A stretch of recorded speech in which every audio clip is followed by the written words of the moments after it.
If you are a person who's constantly checking your phone, here's some really bad news. It's increasing your anxiety.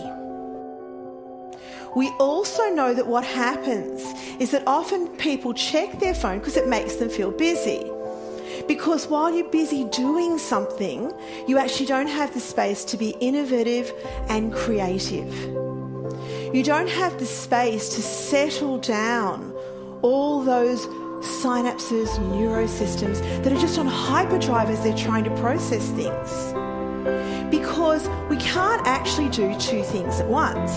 What you can do is start one and then quickly flick to the other one, and quickly flick back. And then you get home and you get in the car and you go, oh, hang on. And you just got to calm yourself back down.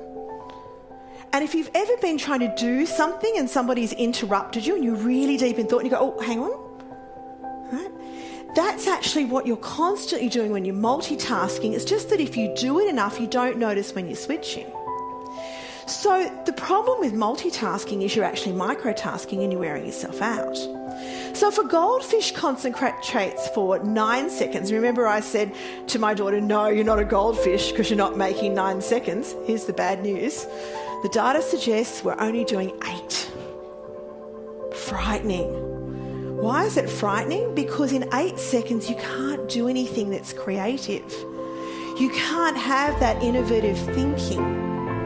So if the data's telling us it's only 8 seconds, even if you can concentrate for a minute or two, you're going to be better off. And as Dan Depani said, this is just a case of practice.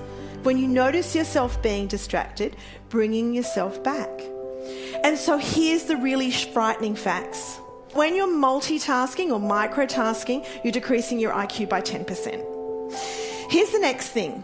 The impact that it has is the equivalent to swigging a full bottle of wine, like and then walking into the meeting and expecting to do something fabulous.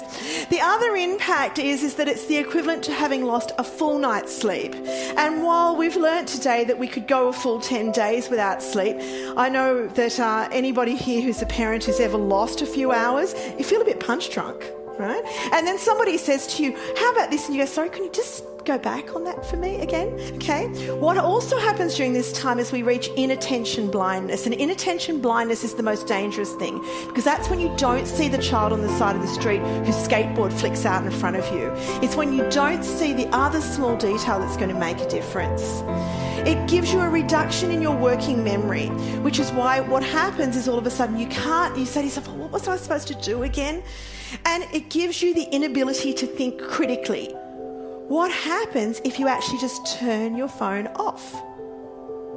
Because unless you're actually waiting on something absolutely urgent, and I'm going to tell you this now, if something urgent happens, somebody will find you. You will be surprised. They will come and seek you out.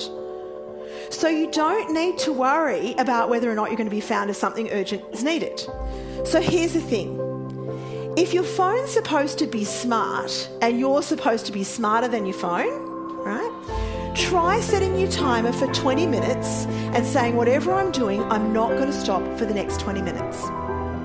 Just try it just once. You'll be surprised how much you get done. You'll be surprised how your brain starts to fire, how your deep thinking comes out, and you'll find solutions you never thought were possible.